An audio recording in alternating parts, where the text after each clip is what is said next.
What's going on, guys?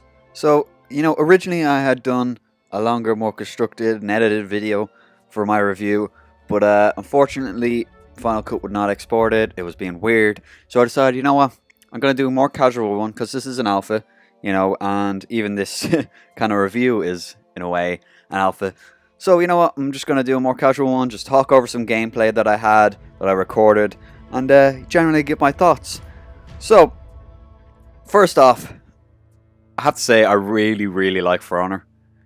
I've actually played a total about 10 hours over the few days that it was out.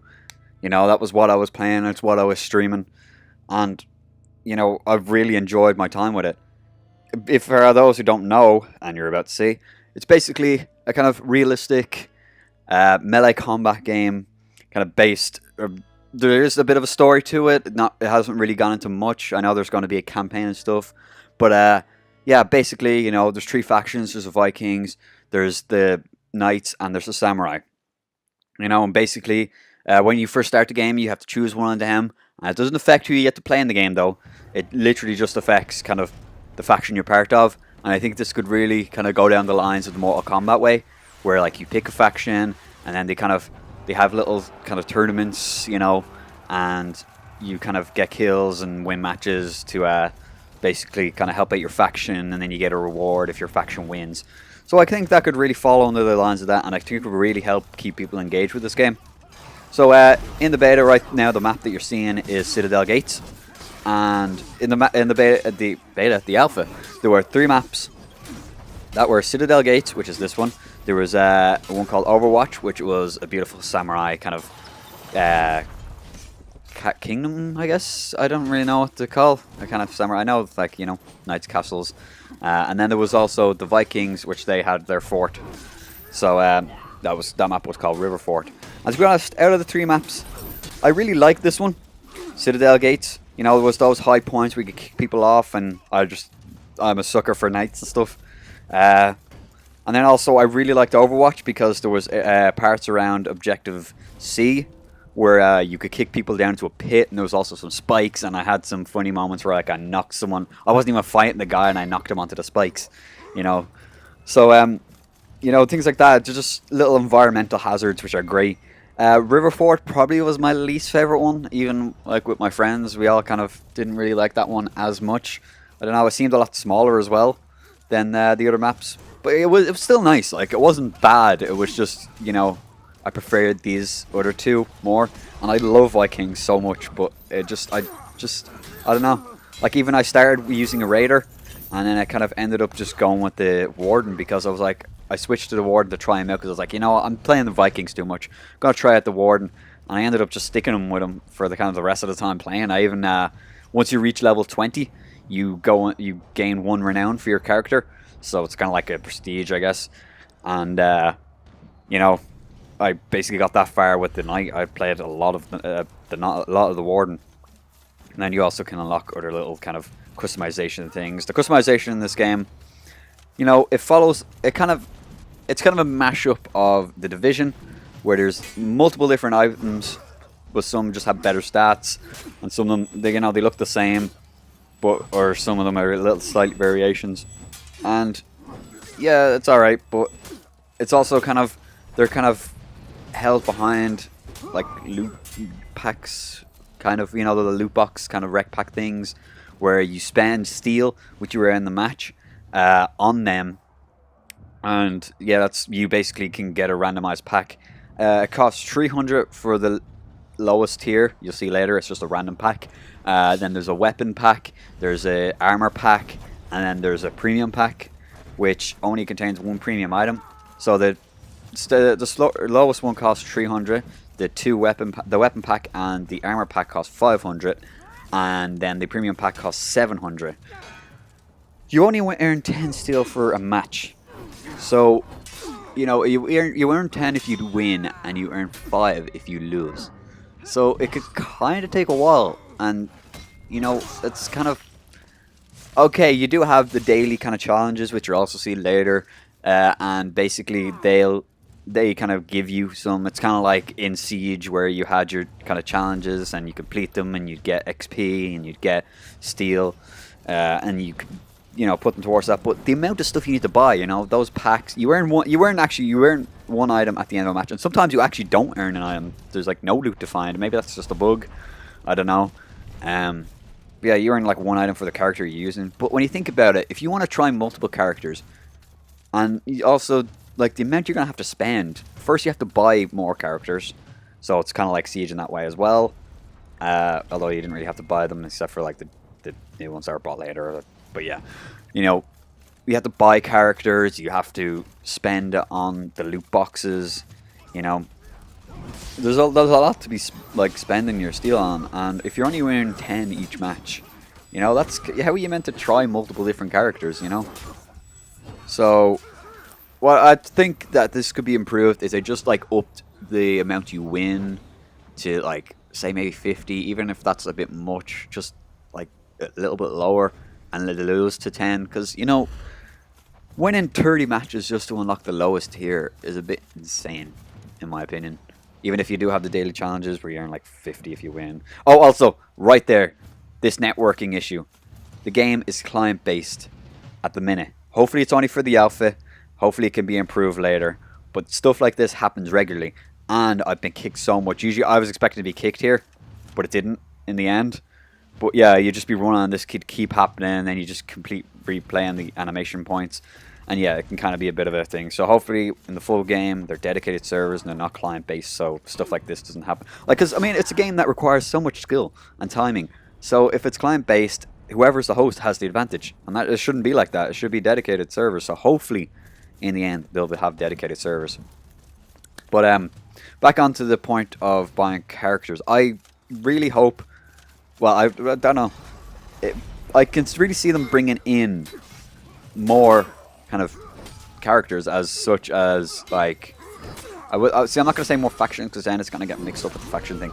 Basically, you know, maybe bringing in Roman Knights or Celtic Warriors, or just I mean, it doesn't have to be done. I'm just saying, like, that's something I can see happening maybe, because see the way Siege started and you had like your 4 or 5 different kind of whatever they're called, companies or factions, or yeah, and then later on they ended up bringing in the SEALs, and then they also brought in the BOP or BOPE, whatever you want to put them down as. So like I could really see them kind of bringing in more.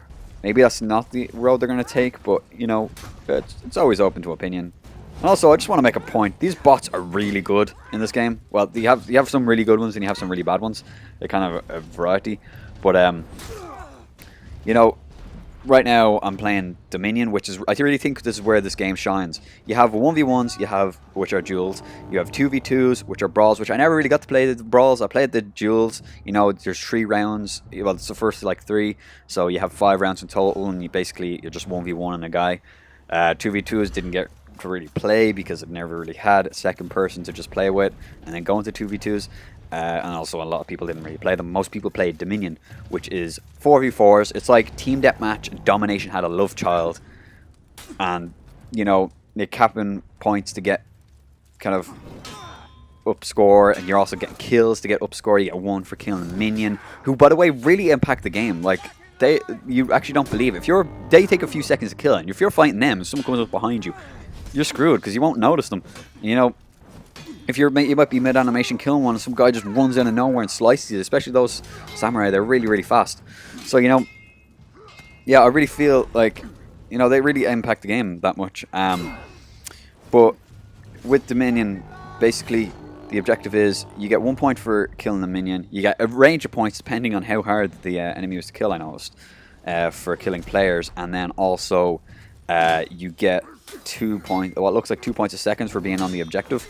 Also, capturing each flag gets up 100 points to your score, and if you lose that 100 points, you know. So, this game can be really turned around really fast. Like, you'll notice here, we were winning. We had them on breaking point, and right now we're both in breaking point, and they're kind of wrecking us, you know. So I really find that that's a really good point of the game, that it can be turned around so easily. You know, it really gives a chance if you're skilled enough, because I've had a good few times where we were losing, we were getting absolutely wrecked. We just pulled it together, capped 3 flags like this enemy team have done right now, and pulled it back. And like, it's insane. And when you do it, you feel so good. So you know, it's something I really like about the game. Also with characters, they all have abilities called feats. So like with the Warden, for example, you level up in the match. That gives you more abilities. So that's one right there. The very first one the Warden gets is a flashbang. The second one they get is a passive bleed resistance. So like the samurai have a little bleed traps that cause bleeding, but that helps against it. Then there's also on the third one they get a bomb that basically is great against minions, and then on the fourth one they get a banner, which is basically it's just an AoE heal banner. You can also unlock more feats by leveling up the actual character themselves, and you know it kind of gives that nice variety. So it's really good to try every single character and try and see which suits your playstyle best, you know. So here's exactly what I was saying. Search in the battlefield and you'll get an item. You also get your XP and stuff. And yeah, and the hidden steel. You also unlock symbols and stuff. That's with the customization. Is even if you don't have items to customize, you always should go into the customization, because there's like you can change the color of your guy, which you'll see in a bit. You can add kind of patterns and stuff. With the Vikings, you can add tattoos. And yeah, you can kind of really kind of sort them out. So there's okay, never mind. I was quick back to the main menu. I thought I was going to look through the maps. But yeah, we're kind of going on to the heroes now. So for the knights, you had the Warden, you had the Conqueror. They were both really heavily armored and kind of slow. The Conqueror was really a pain in the arse to fight against. Here's also the packs, if you want to just look at them. Basically, for the Vikings, we got the Raider and the Berserker. Berserker was really fast hitting. The Viking was kind of slow. They're not as armored as the rest because, you know, they're not wearing any armor. So, and then the Samurai, you got the Kensai and the Orochi. Kensai were kind of bigger and had a really long sword. And then the Orochi were really fast and they were absolute pain in the arse. I mean, oh god, me and our friends just got so annoyed at them because they just run away. It's like, oh my god, stop running away. Just stand and fight. But then earlier on in the video, you saw one absolutely wreck me. If you got a really skilled player that can dodge well, you know, you get wrecked. Also, with this, you can dismantle stuff for XP weapons. You can also improve certain weapons by kind of, it's like dismantling them into them. So you're upgrading an item with other items.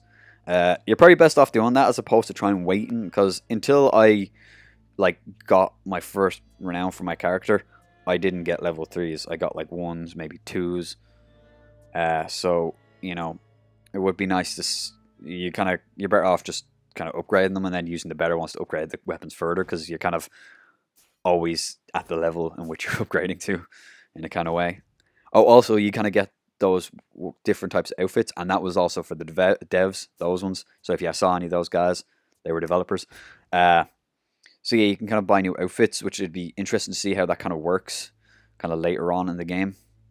See what kind of different outfits you can get. So as opposed to just always looking like the same knight with just different colors, there'd be different kind of additions that you can have for your character and stuff. So it's kind of nice to see. You could also have engravings onto your armor, which you only get higher up. You get the first one after you go to your first renown. You get like the second one after like third or fourth. So you know, you're got to be able to stand out very well. See down there, 3 renown. And then yeah, add little symbols and stuff. You unlock them for leveling up, and you know, overall I really like the game. Also, with the factions, when you pick, you have symbols. I know you can see up there where it has top left beside my name. You pick your symbol, which you'll go on to in a minute, and to basically what faction you pick. If you pick the Knights, you will have a pointed shield. If you pick the Vikings, you will have a round shield. And if you pick the Samurai, you'll have a square shield. And basically, you can just customize your symbol there. Yeah, that's kind of just to do with the whole factions. Here's some of the feats that you can unlock later on. Also, some of the executions that you get. I actually never mentioned the executions in my original review. Basically, if you get someone onto low enough health and you heavy attack them, your blade will get, at least for the Warden, your blade will get stuck in them, and you can press X or Y to perform an execution, and then boom. They also have movesets, and they also have a little video, and they really kind of help you along, kind of learn, because I actually watched the video and learned some of the stuff about the character. So now we're moving on to the Raider, who I had. He's very beautiful, as you can see. And yeah, see, you can see there's some items look the same, but they're just kind of, well, you can really see it there. There's not, they just have better stats and stuff. And also some of the blades, and then even the staffs, I noticed they're all the same except for the default. So it'd be nice to see more variety in them. I mean, you know, at the end of the day, you can also take an appearance from one item and put it onto another one. But I mean, that costs like 300 silver, I think it was. So that's kind of, or steel, it is. So yeah, that could really be put down. At the end of the day, it's only an appearance of something. Why do you need to price it so high? And one of my friends actually had the argument that, like, you know, if it wasn't priced so high then when the full game came out, if it was put up, like if it was lowered in the alpha and then put up later on, that like people would be giving out that it wasn't the same as the alpha. But like the alpha is where we need to test stuff. You know, we're trying to try out everything, and if we can't, then that's kind of just breaking the whole point of the alpha, really. So it would have been nice to kind of try it. Apparently, someone mentioned there might be a beta in December. Hopefully, there's a beta then, because it would be really nice for everyone to kind of try it out. Also, I'd love for the round times to be shortened, because like the end of, like, between rounds. Oh, here's also the kind of challenges that you get. You get your daily challenges, and you also get contracts that you can add. But it feels really long between each match. I mean, you have like the minute to wait, and then it also has to load up, and everybody has to pick their characters. You know, I really feel like that minute that you can see should be shortened to at least 30 seconds. You know, you want to kind of get people in and out of games as fast, well, into games as fast as possible, as opposed to just waiting. You know, nobody likes a menu simulator. Cough, cough, Overwatch. But, you know, yeah, as you can see, there's also like the little map. I wonder if there'll be anything else added to this. It'd be nice to see. You can also do player versus AI as opposed to just player versus player, which is kind of a nice thing. You can kind of test out new characters and new abilities instead of just having to go up against players that will absolutely wreck you. Although, as I said, bots can be pretty good as well. Not when there's a whole team of bots, but, you know, they have their moments where you kind of get wrecked and you kind of screw up. They kind of end you. Also, some like little things that you can see in match history and stuff that hopefully be kind of, that can be elaborated more, and there's more kind of statistics to the game. So here's where you can kind of do your emblem. I decided to kind of make one from scratch just to kind of show you guys how it's done. So you pick your background. I don't know why I went out of the menu there.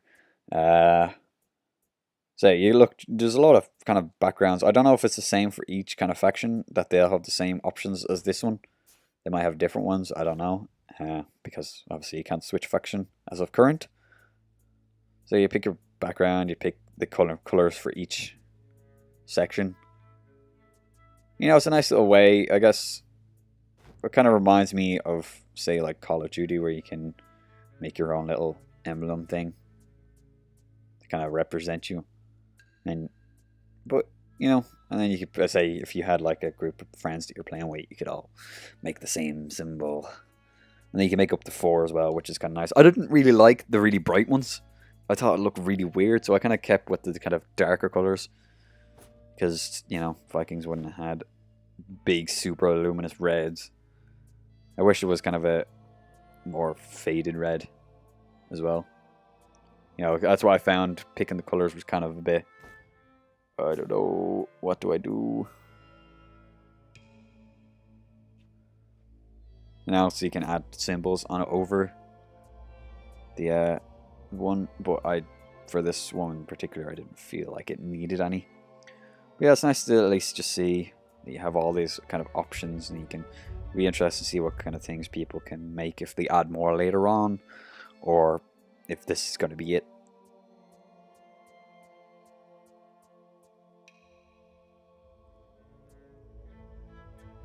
Yeah, it's kind of, that's pretty much like, that's, as far as my notes on the side have gone, that's pretty much all I have to talk about this kind of subject, you know. I really liked, oh, you can also change the rim, I completely forgot about that. But overall, yeah, I really, really like For Honor. So I hope that when it launches, because it is a Ubisoft game, and they have the tendency to let you down a full launch. But, you know, I hope that it's an amazing game. It's such a refreshing kind of thing to have in a world full of shooters and all, what we have. It's really kind of nice and really fits in there well. So, guys, if you want me to do more of these reviews, please let me know in the comments below. Let me know your thoughts on For Honor. Will you be getting it? What's your stance on it? Till next time, be awesome, stay awesome. As always, have an awesome day.